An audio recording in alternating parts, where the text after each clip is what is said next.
This is festivalPass Stories, a podcast series is told by the people who create and make festivals come to life. You will go behind the stage, kitchen, or studio door to hear the stories of passion and inspiration that started some of the world's most beloved festivals. Hear the startup stories and how an idea went from what if to what's next. All right, friends, welcome back to festivalPass Stories podcast. We are, of course, presented by Dos Hombres, the award-winning artisanal mezcal meant to be shared. Who wouldn't want to share it? I'd love to have one right now. That, of course, is created by Aaron Paul and Brian Cranston. Have a drink with us at doshombres.com/delivery. Well, friends, on festivalPass Stories, we always take it behind the scenes to hear those unbelievable stories of passion and inspiration that are behind the creative minds of the world's greatest festivals. And today, my guests will bring you behind the scenes of the glamorous world of film festivals. Ladies and gentlemen, Lance Oppenheim. Lance, what is happening? I'm just chilling, man. Thank you for having me. This is it's good to be with you. Yeah, thanks for taking the time. Now, I know when I say glamorous world of film and festivals, there's no hard work involved here, right? You just show up on the red carpet and the thing is done. That's never. it. No, it takes a lot of, I don't even know how I got to, I don't even know if I would call it glamorous necessarily either. But it's cool. No, I mean, it's, film festivals, especially in times like now where, we don't have anything physical really happening and everything's digital. I feel like, I have a true, it's weird to call it nostalgia, but I do have, a lot of nostalgia for the last times when, my movies and other people's movies were being shown in theaters and, so much excitement and energy was in the air and you'd be showing up, you wouldn't know what you'd be seeing and just kind of bam, you're doesn't matter. All it matters is the kind of the crowd in the audience experience, which I feel like we've really lost right now. And were you going to festivals as a fan before this, or was it something that all of a sudden you're in college, you're out of college, this is your life, you have busted into this industry? I'd love to hear how you got into there in the first place. But were you going to festivals before this? Or became your job? Yeah. I would go as a fan. I mean, I grew up in Florida and we did have, there were a few festivals. There was like the Fort Lauderdale Film Festival. There was the Miami Film Festival. I'd never gone to Sarasota, but I would go there. And then, I had the pleasure and I was fortunate enough to go to Sundance a few years before having a film there. I had done two different programs, which brought me one in which, I would basically joined a group of 5 other filmmakers. It was through a program called Young Arts. And I went again as a fellow of a Sundance program. But both times I was really just a fan, I was super stoked just to see movies. And that's what I kind of did. I just probably would see like 5 or 6 movies in a day. And then, I think in terms of how, I got started, I remember like I was submitting to festivals, asking for festival waivers from like the youngest possible age when I was probably like 11 or 12. My first, you're sending notes in crayon, whatever, Yeah, exactly. I think the first film festival I played was the Miami Jewish Film Festival, which, very nice people who accepted a pretty not so nice movie that I made. But not the most glamorous of festivals, but also, a really, I made a short documentary in high school that I believe they had shown.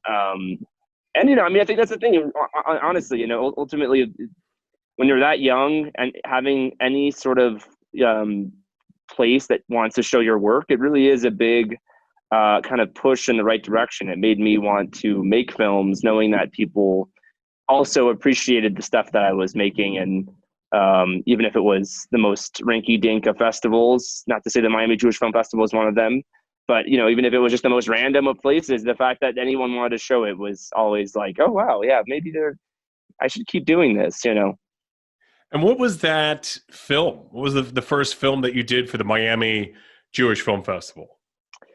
I'd have to remember if it may have been either one film called The Dogmatic, which was about this vigilante kind of a rescue group that was breaking into people's homes who lived in the Everglades and saving domesticated dogs that had been abandoned in the Everglades. It's a whole other story.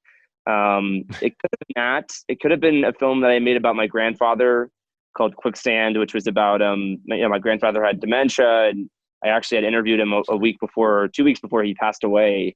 And after he died, I found, he was kind of returning back to the earth as a clean slate. He didn't remember anything. He was still himself, but he had no memories of he kind of forgot it. He forgot who my father was. He didn't really know who I was. And my dad interviewed him. And then after he died, we were kind of packing up his house. We found all these, 8mm Super 8 films that he had shot and obsessively cataloged throughout his life. So certain memories that we were asking him if he remembered, even though he didn't, we actually found them. Like he had filmed them himself. So I kind of tried to, try to do a movie.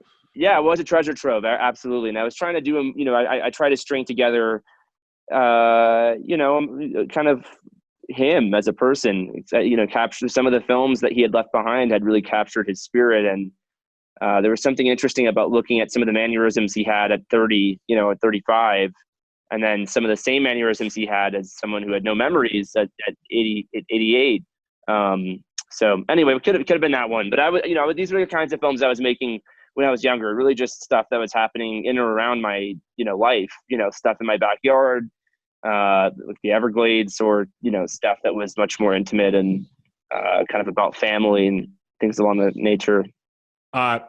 You started doing some shorts and some op-eds, and I know your films were in the New York Times, Op Docs, right. The Atlantic.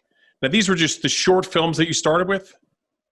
Yeah, exactly. So, I started off from a place of just, thinking to myself, how can I make something that means anything? I was young. I didn't really have much in my mind that I had to say about the world. I was, so little experience. I was, I saw films that my friends were making in different states and other places. And I would always say to myself, this just feels like a half-baked kind of version of a Christopher Nolan movie. I wanted to do something that wasn't an imitation of someone else's, films, even though certainly I was obsessed with them as well. I wanted to do something that could stand on its own 2 feet, even if it didn't look great or sound great, or, the style of it was kind of whatever, as long as I had found a good story, I knew that I could kind of make something interesting. So I started off with that. I would look in my local newspaper and read it all the time and find and flag little articles that seemed interesting. And then I would kind of just follow up either with the reporter or the subjects who were featured in the article.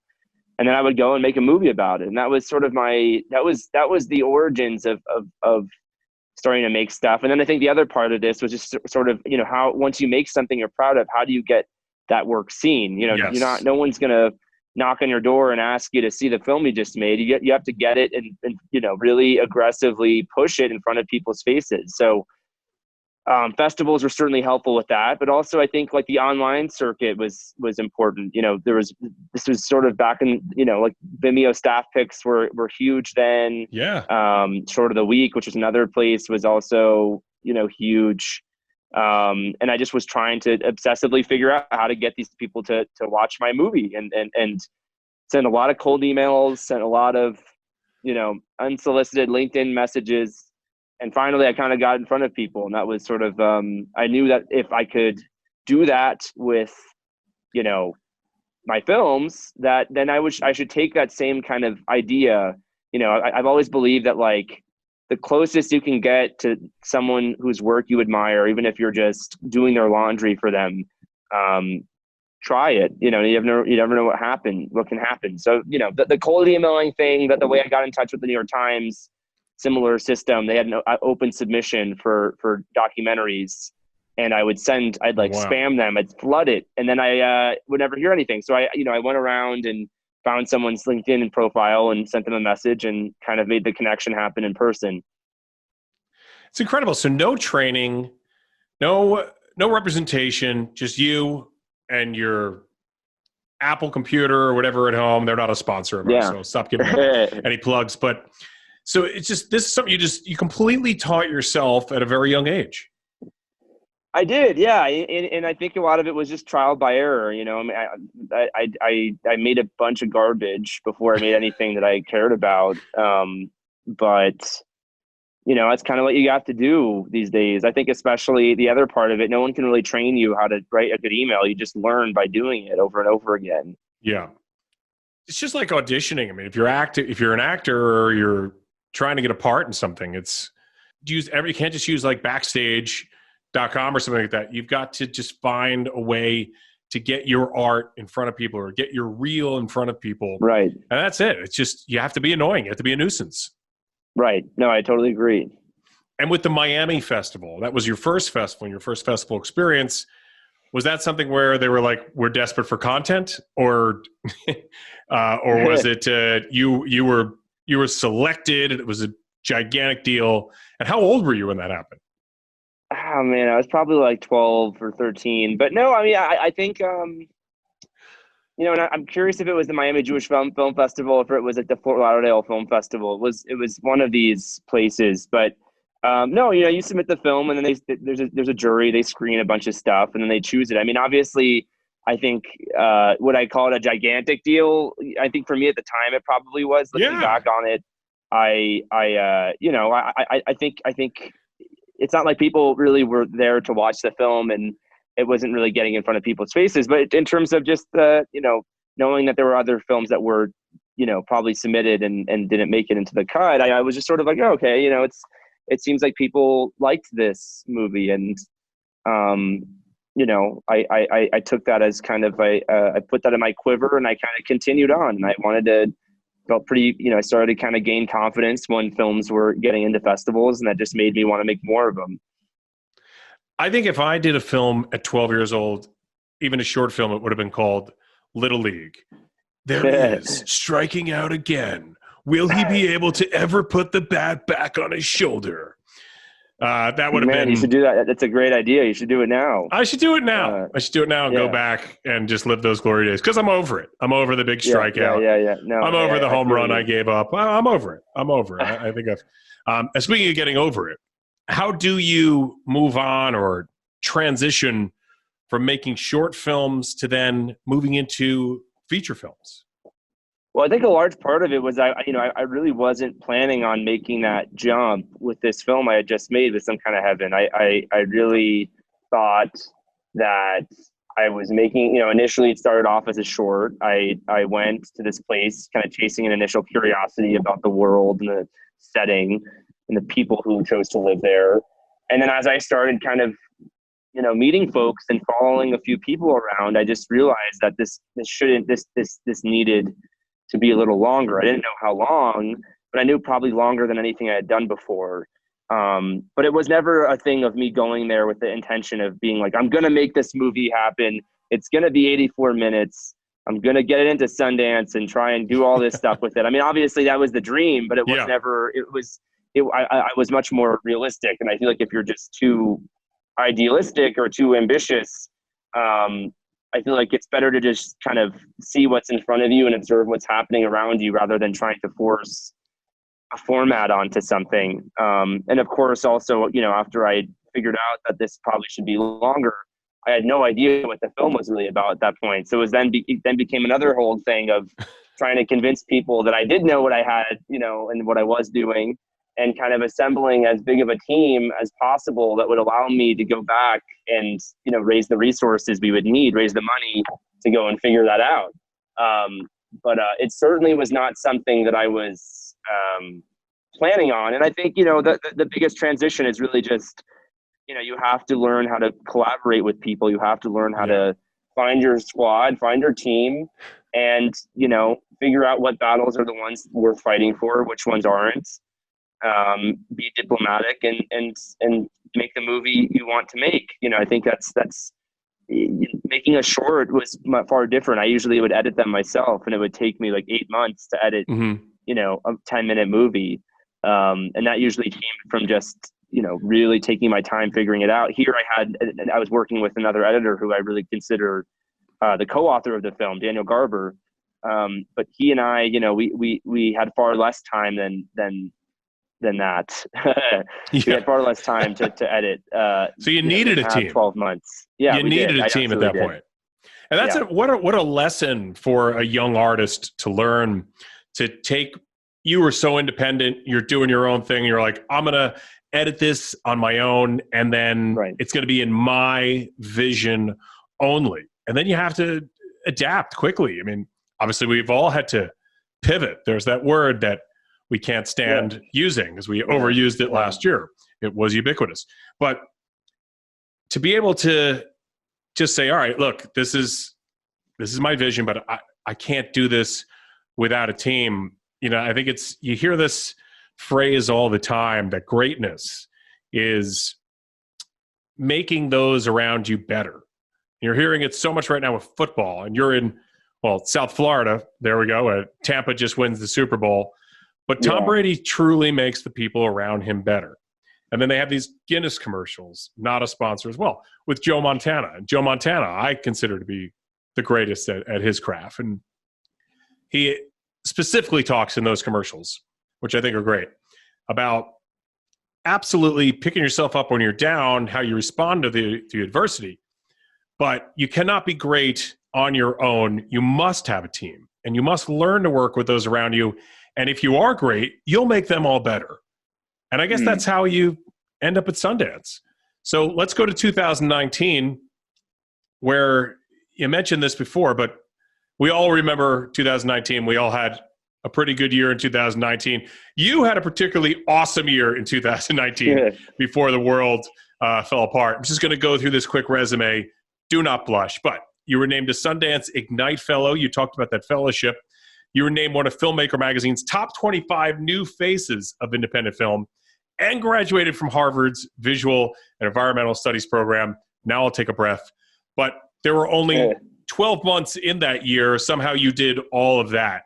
That must have been a whirlwind.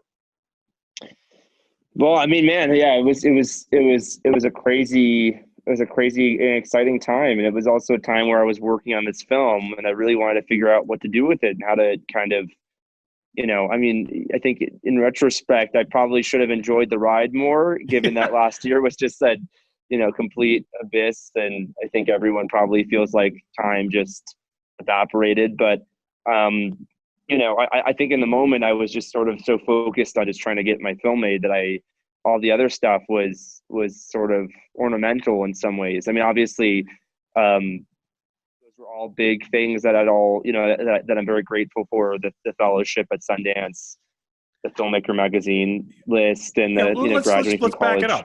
Let's back it up. How do you become a Sundance Ignite Fellow? How do you become a Sundance Fellow?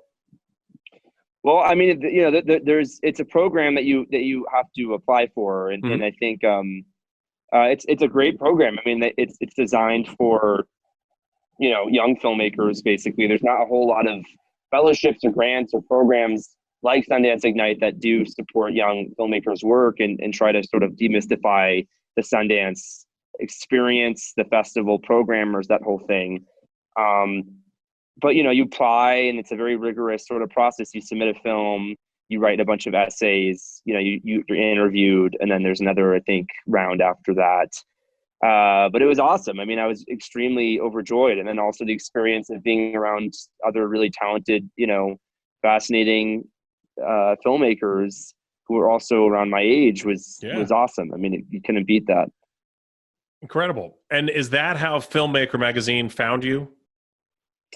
No, I think Filmmaker magazine must have found me through some of because at that point I had made 3 short documentaries that the New York Times had picked up through their OpDocs kind of division, and I think they may have seen a few of them, or maybe all 3 of them, who knows. And they had also sort of heard about my feature that I was about Some Kind of Heaven that I was working on. I wasn't really I was figuring out how to do it, but they had seen a little sample reel, and they were like, oh, okay, there's something here, and this could be a really cool film when it's done.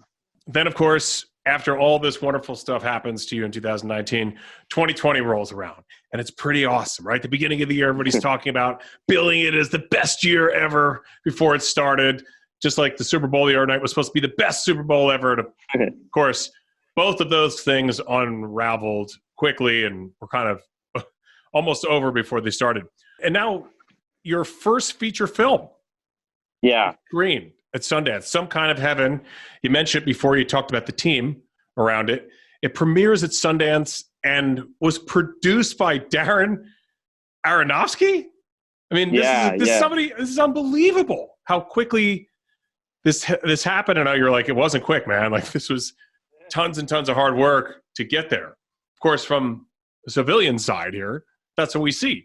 But this guy wins Best Director at Sundance and a zillion awards since, nominated for an Academy Award and so on. How did this come about? How did you guys meet? He's a Harvard guy as well. So was this a meeting at the Harvard-Yale football game and you guys were tailgating or something? How'd this come about? No, I mean, the college thing fascinatingly, didn't really play a whole lot of, play a whole role in this. I mean, I think we did go through the same film program. So I think to some degree, when we finally met each other, there was a little bit of a, well, not a fraternity, but it was more of a, it was a common kind of interest and a lot of the references and professors I had were the same as the ones he had, but a mutual admiration society, perhaps. Yeah, maybe we can call it that as well. But no, I mean, the way I had gotten in touch with him, I had been sending him emails since I was in high school. The year, I took a year between high school and college, a gap year, and I was trying to work for people that I loved and whose work I loved. And I thought I had found Darren's email online. Turns out it may have not been him, but I was sending him emails anyway. It was not D. Aronofsky at Gmail. That wasn't him? I wish. I was guessing for a while, and then I met someone who told me who had this email, and I tried it, didn't work. But eventually I found it because my emails weren't getting bounced back, and I was looking at his production company website, and I found whatever. And I would send him an email probably once every 4 months, just being like, hey, here's another film I made, or hey, I really love your work. Yeah. I'd love, I'm in college right now trying to work on a film, yada, yada, yada. Finally, probably like 3-4 years after sending all these emails, I think there was a regime change. One of his assistants left. Someone new joined his company, a creative executive. He was searching, I guess, Darren's emails, or maybe Darren just forwarded him being like, who the is this guy? What's going on here? And his creative executive reached out to me saying, hey, please stop emailing Darren. He's never going to look at these emails. That's great. But I did. I looked at your films and I thought they were cool. So if you want to ever get a copy, we should do it. And I was like, oh my God, wow. You're like, thanks for telling me off and also giving me a big break at the same time. Yeah, no, absolutely. So we ended up getting together, talked about a lot of different stuff. Time went by. I started making this film, Some Kind of Heaven. I had like a sample reel of material, and I just sent it just sort of to everyone I knew or kind of knew. And I sent it to Brendan, the creative executive at Protozoa, Darren's production company. And to my surprise, Brendan really liked it. He showed it to the rest of his team. They all liked it. I came in and met everyone except Darren. And then I think after we kind of all had a good vibe together, they kind of, they said, Darren, you should meet with him. And, I think in the meeting before that, I was telling them that all these people were interested in coming on board, which was not necessarily fully true. I was just kind of trying to get them excited about it. Yeah, and then, you needed credibility. The day after I met Darren, and I think, he was extremely kind and basically was like, hey, I'm not going to, I'd love to help you make your film. I can come on, I'll produce it. I'll give you a lot of notes. I'll watch 6 or 7 cuts of the movie. I'm not going to be holding your hand through this process, but I'm here as sort of a mentor and as a producer, as someone that can protect your vision creatively and, help sharpen it in places that I see that could be, better. And so it was a great collaboration. I mean, ultimately it was sort of a thing where I went off, made the film. Every time I'd be working on it, I would show him a few cuts. He'd always have really thoughtful notes. And, we got to know each other pretty well through the process of doing it. Incredible. And I guess in your business, you can't be starstruck. These are now peers, but I mean, they're also legends. Totally. They're also legends. Right. And now you're meeting them. You're in front of him, not just the team and everybody vetting you out. You're in front of him, and this is a business meeting. You gotta get the account, so to speak. So yeah, you gotta get the bag, as the kids say. Yeah, no. I mean, it was sort of like an outer body experience in some ways the first time I met him. But I think the thing that's great about him is he's a really down to earth dude. And I think, obviously I told him all my thoughts. Even like me trying to get in or go to Harvard, for example, I was very much in what I studied in Harvard. I studied anthropology, and filmmaking was not a coincidence. Like I these are things I had wanted to do, and in large part because I loved his films. That was what he had studied, and I had seen him talk about earlier in his career.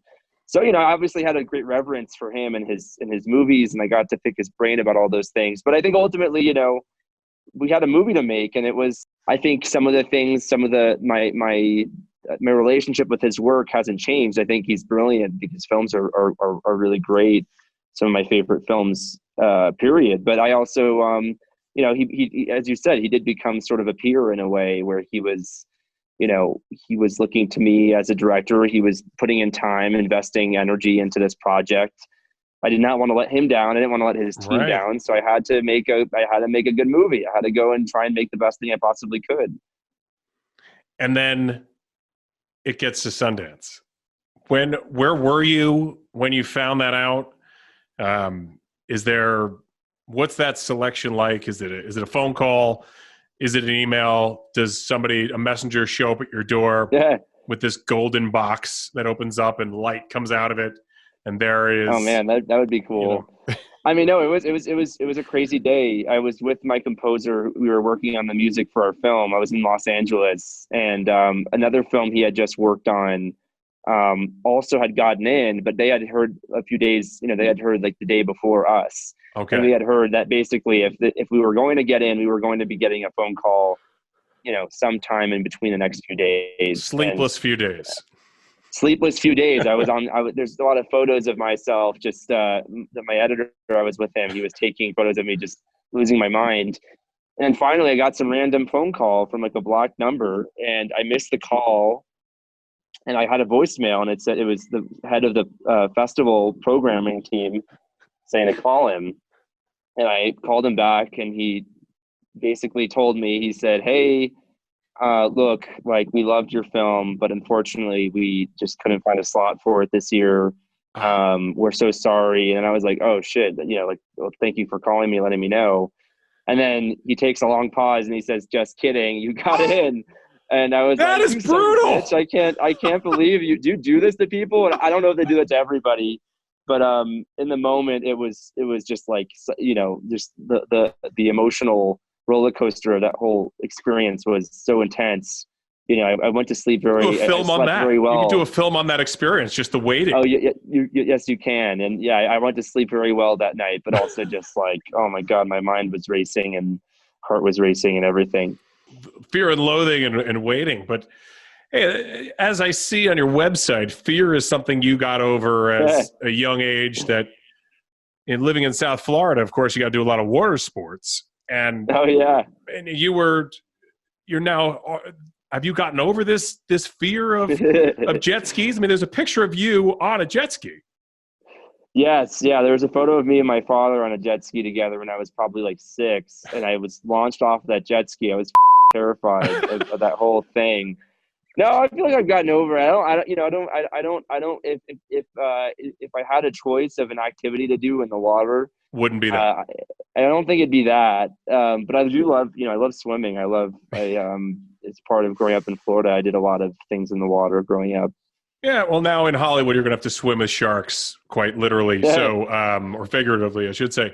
So you'd rather do that anyway than get on a jet ski. But one day, when you've got the big mansion and everything, and you're shooting your hip hop video, you're going to have to be on a jet ski. I think it's part of the rite of passage. I'm never going to be a full DJ Khaled getting lost on his jet ski. That's not going to be me. I'll tell you that. Another one. There we go.